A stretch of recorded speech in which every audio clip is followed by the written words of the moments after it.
Hello, ladies and gentlemen. Welcome to the RecCast, brought to you by REC Comics and Collectibles. My name is Roman Chavez. I will be your host. Joining me today is Erik Icarus. and we're going to be discussing the latest MCU film, Captain Marvel. Yeah. To start out, I just want to say that this is not spoiler free. We mean for you guys to watch the film, listen to what we have to say, see if you agree, and chime in on the comments below. So, spoiler warning coming up, and we're going to be talking about many aspects of the film. And I guess we'll start off with the easiest thing. Did you like it? Loved it. You loved it. Okay. Solid B plus for me. Okay. You know, not Marvel's best. It's not a Ragnarok. It's not a Winter Soldier. Not an Avengers. But it's a Doctor Strange, Black Panther for me. Like, those are how I see it. Yeah, those are those useful are comps. those are my B plus movies. Gotcha. Which I loved it. Good rewatch value. Okay, good. Yeah, I could watch it again and again. The movie's really fun. I thoroughly enjoyed it. It kind of gave us a new look into a world that we're already kind of used to. And there were some moments that I found to be quite refreshing. And, it's going to take our universe into a new direction, new highs, and all of the above. Starting off in the movie, though, we had a wonderful Stan Lee tribute. Oh, yeah. Really brought me to tears. Mm. Normally, that Marvel Studios banner starts playing and it's rotating, and we're seeing, scenes playing on the letters from the previous movies. But in this one, it was all of Stan's cameos. Oh, yeah. And what a touching moment. Oh, What did you feel when you saw it? Oh, for a jaded person like myself, it really cut me deep. Yeah. I really was choked up almost, Yeah. That guy's a hero of mine, but childhood hero, completely. And it's nice to see that Marvel really paid respect to this man. Yeah. You know what I mean? And that really got me. I loved it. We see all of these things. It turns into Marvel Studios, and then it just kind of fades to black, and then just some lettering says "Thanks, Stan." Yep. I mean, it's just great. Just very casual, and then boom, we start our film.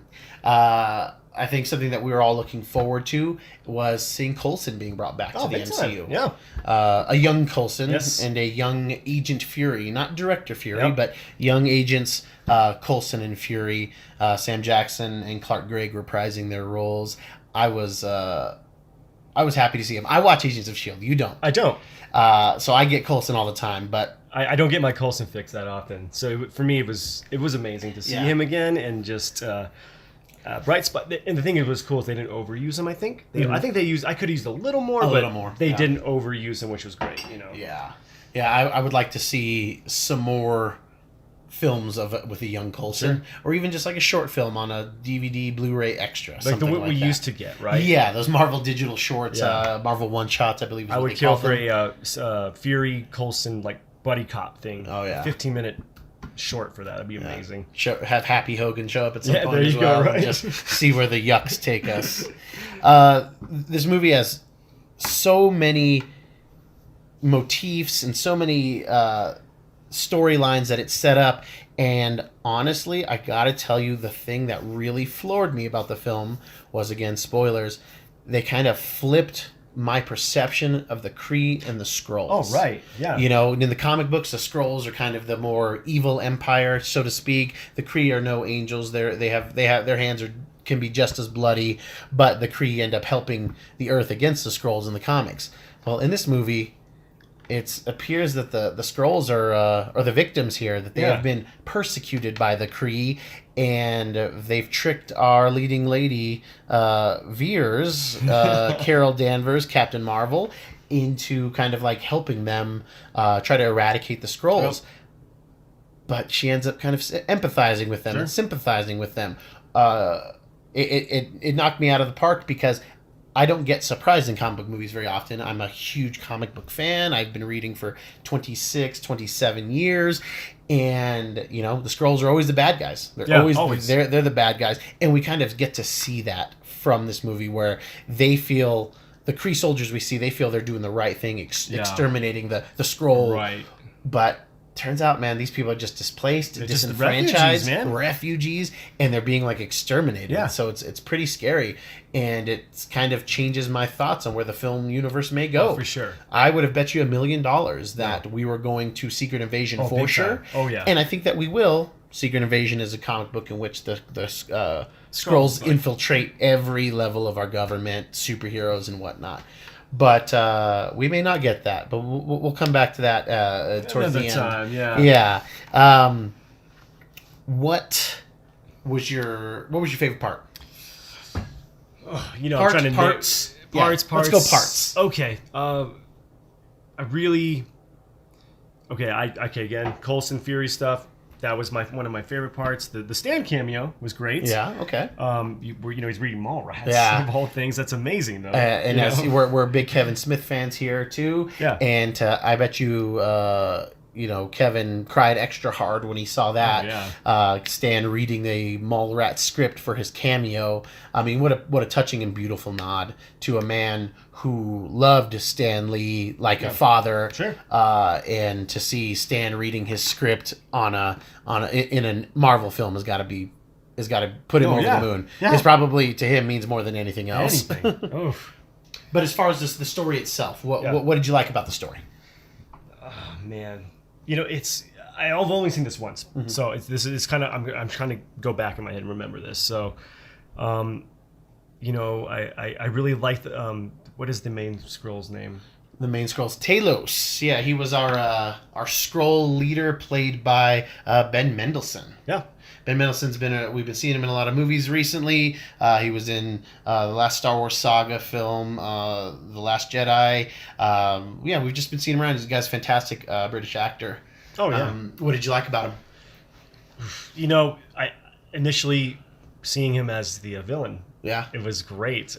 He put on the creep factor. Mm-hmm. Had one-liners for days. Yeah, he did. Yeah, he might be the most quotable person from that movie. Absolutely. At the end of the day. Yep. Absolutely. The guy was you could sympathize with him at first, like you said. We do see him as the villain. Mm-hmm. We find out in the movie that this is in fact not true. That there's something more insidious going on. But we get to kind of empathize with this character. He's very funny throughout the film.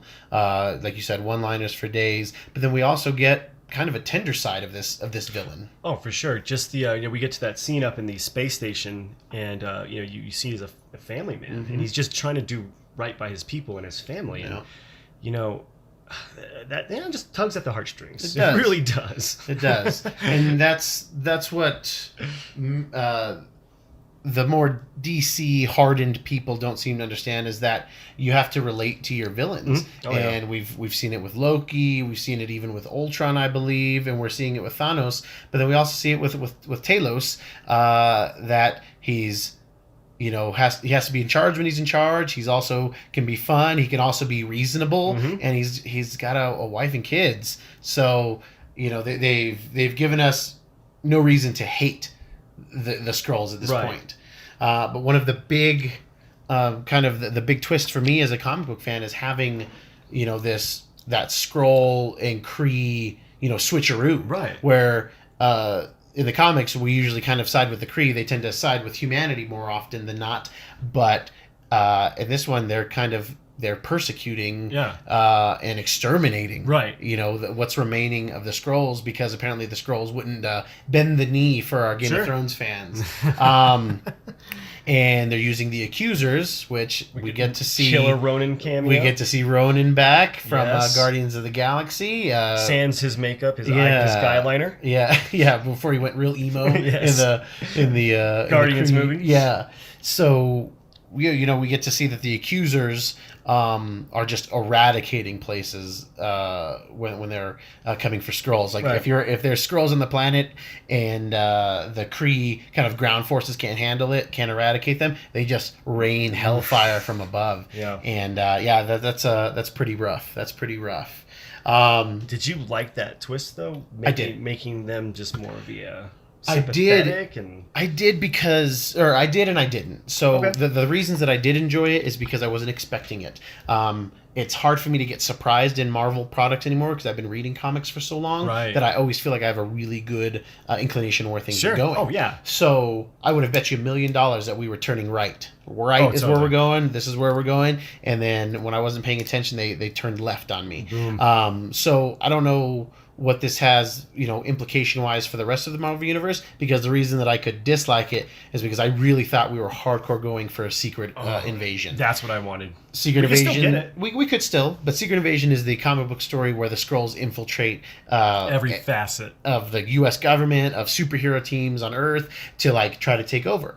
So we could still get that, but they kind of lead us to believe that there's very few Skrull left, maybe just in the thousands. Right. So that would be tough to, unless they procreate differently and they're at a quicker rate. Who knows? Sure. That's comic science that I really don't need to know. Me either. I don't need to know. I don't need to care. Actually, I'm okay. I want to get into that. Yeah. Maybe that's a different After Dark podcast. That's my thing, right? Yeah. But yeah, it makes sense though now that I think about it, because we've seen the Kree a lot in Agents of S.H.I.E.L.D. Obviously, we saw them in Guardians of the Galaxy, and we saw them be somewhat apathetic to Ronan kind of killing a bunch of people. There's a scene in Guardians where Glenn Close's character, kind of the Nova Prime, is speaking with the head of the Kree planet and basically saying, you guys could denounce Ronan, and they're just that's not really our problem. Right. They're hey, he's not working for us, Yeah. he's a zealot kind of thing. Sure. So every version of the Kree we've seen in Agents of S.H.I.E.L.D., they've just kind of been jerks.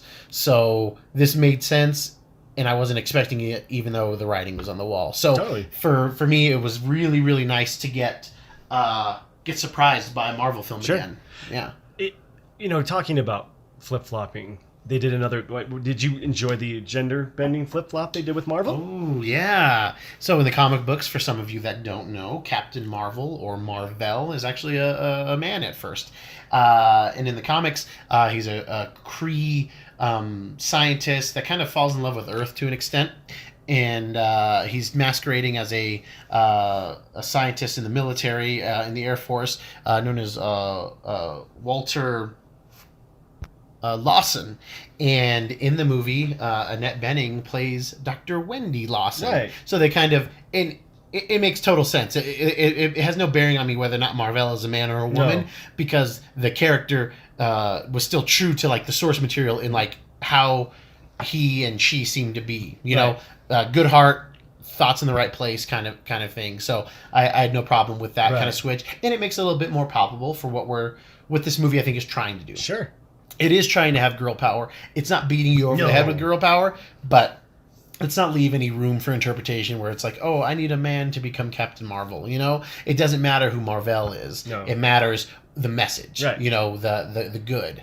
So, and we kind of see Marvel being a Skrull sympathizer and trying to help them create a light speed engine is what they call it, from an unknown power source. Right. Wink, wink. To kind of help the Skrulls get away from Kree rule. I really enjoyed that. It had no bearing on me, negative or positive either. Did you even know about Walter Lawson? Really? Not really. I just knew that it was a man in the comics. Okay. But that's the extent of it. Yeah. I really didn't. I don't know the lore that well. We'll get to I'm there more one of these honestly. days. I'm more of I know Carol Danvers more than I know Lawson. Yeah, that's true. So well, Captain Marvel in the Marvel continuity died in the 80s, Right. from cancer. Right. So he had been gone a while anyway. Right. So we've been so exposed to Carol Danvers in comics. It's nice to get that female lead, and I mean, just say, and as men, I do like seeing the female perspective. I do like seeing where the stories can be told from that way. So absolutely. I again, refreshing from what I said earlier. Definitely, it was. I think as far as a female-driven movie, it was amazing. Mm-hmm. We had, we talked about Ronan, the Accuser, coming back. We also got to see his kind of right-hand man from Guardians as well, Korath, reprised by Jaimin Hansu. Yeah. I loved seeing that. Me too. It's just we know where the story ends, Right. but it's nice to see where it began, where Exactly. he's part of the same team that Carol is on when she's a Kree warrior. Yeah. And we get to see him before he's kind of been radicalized, and if you remember in Guardians, he almost has machinery on his head. It's almost like that inhibitor chip that she had. I wonder if Ronan just grabs people and is making them do his Right. will. It creates a darker fall from grace for Ronan's character, and maybe we'll have to talk about some film theory later Sure. on. Oh, yeah. Maybe in another show. the light source engine that is powering the light speed engine is getting its power from someplace, and we find out that it's the Tesseract. Yeah. That they have the Tesseract, and again, it makes sense. The last time we had seen the time that we had seen the Tesseract before that, we see Howard Stark collecting it in Captain America: The First Avenger. Oh, he finds it in the right. Arctic. He finds it at the bottom of the ocean while he's looking for Captain America. Yeah. So. It makes sense that the military would have it, that S.H.I.E.L.D. would have it, obviously. Yeah, totally. I forgot all about that. Yeah, so it kind of fits some continuity because in Avengers 1, like Fury just has the Tesseract. Has it, yeah. We have no idea where he got it from. So this makes sense. It's we get to see a young version of the Tesseract. Yeah, oh yeah. Yeah, there you go. Yeah, the young Coulson, young Fury, young Ronan. Oh, young Tesseract. Yeah, it's great. It's a good throwback movie. Yeah, and I love how, because it seemed it was obvious that Marvel didn't intend for the Tesseract to be an Infinity Stone. No. So it's nice to see them kind of go back and have it, keep using these things that we're familiar with, and then giving them more and more creatively meaning. too. Yeah, like because it didn't feel shoehorned in there. It didn't feel shoehorned. It felt like a big part of the plot. I didn't even pick up on it until it was shown. Right. Oh, me either. And the Tesseract is actually fueling this light source engine, and with the light source engine like blowing up, like that's what gives her powers. And I'm like, right. Yeah. And we know that they were able to give Quicksilver and Scarlet Witch their powers from the staff. So it's like, okay, this is we've seen this before. Sure. It makes sense.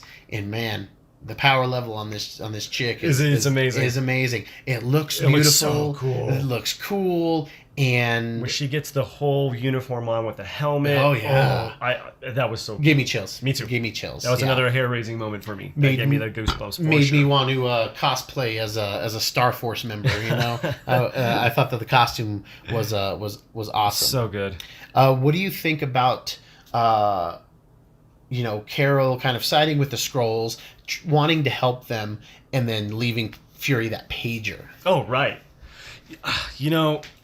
It really gives a testament to her character. It was showing that, she's basically going to be her own person at this point. Because at this, we're finding her as a military person, just following orders. How many times do military people just say, "I'm following orders"? Yeah.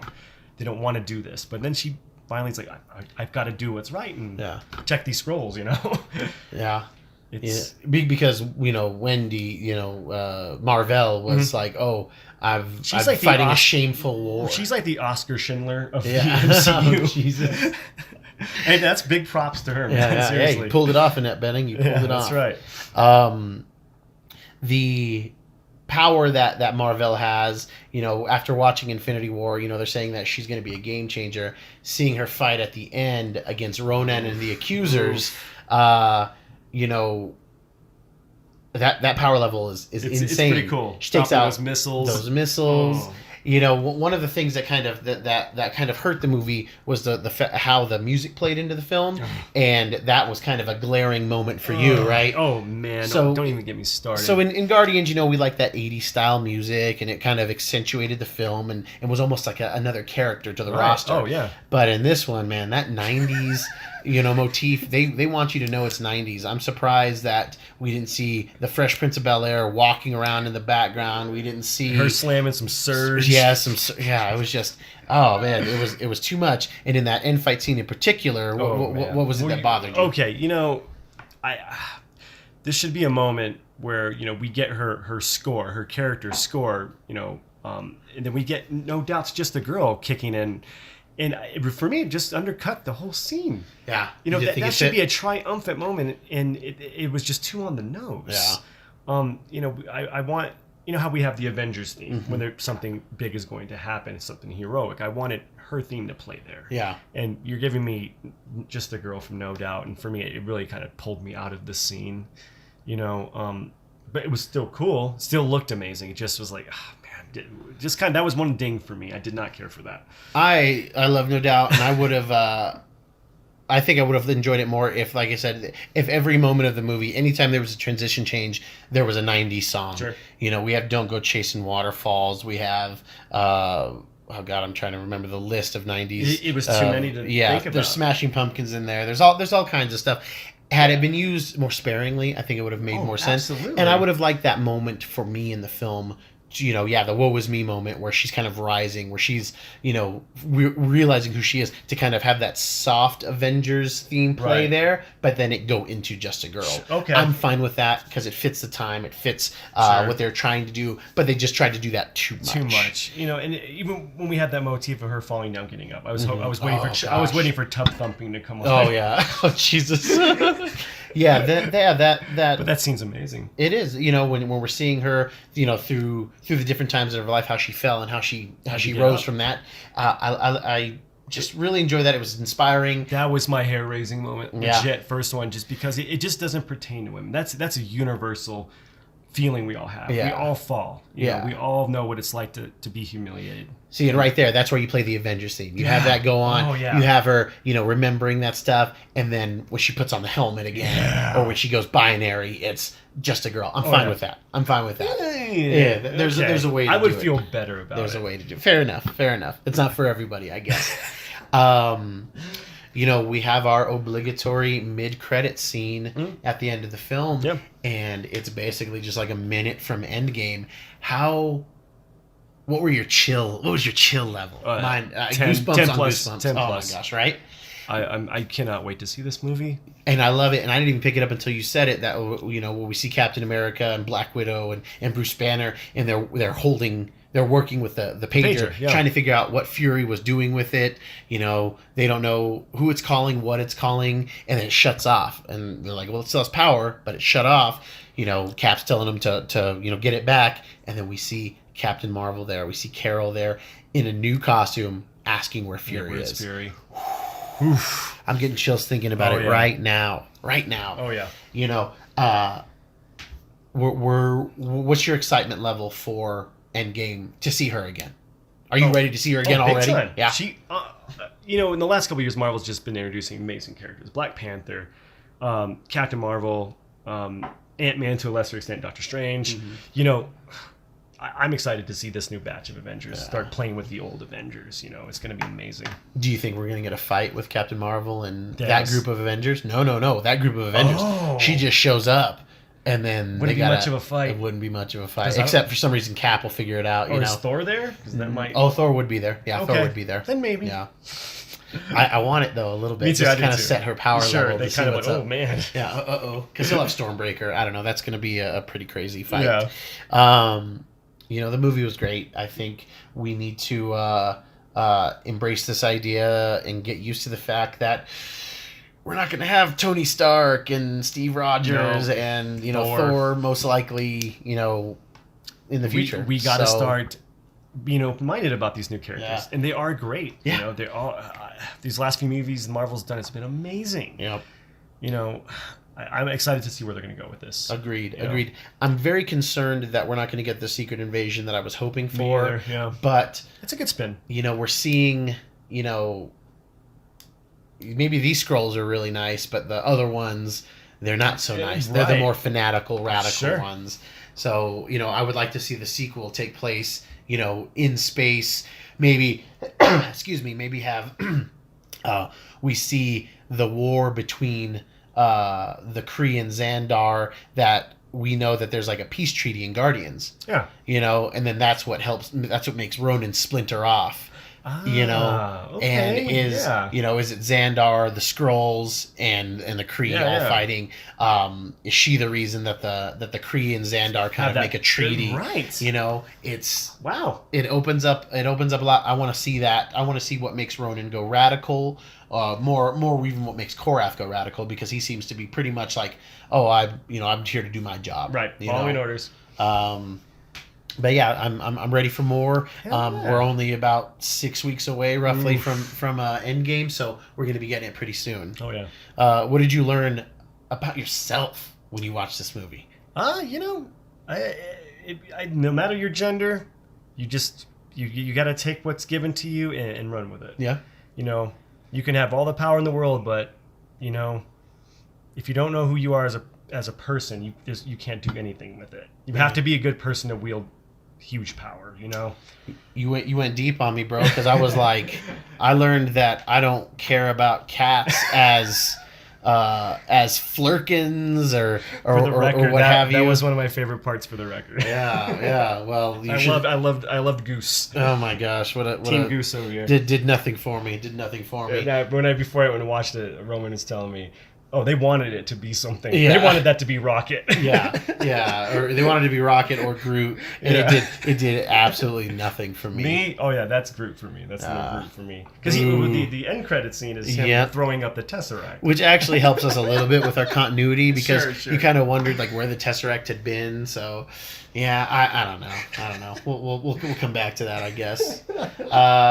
So if you like what we had to say today, that's our show. Comment below if you think that we should have discussed something else. Let us know, and then just let us know what you thought about the movie. Yeah. So for the RecCast, I'm Roman, Eric Icarus, and we'll catch you guys next time. Thank you.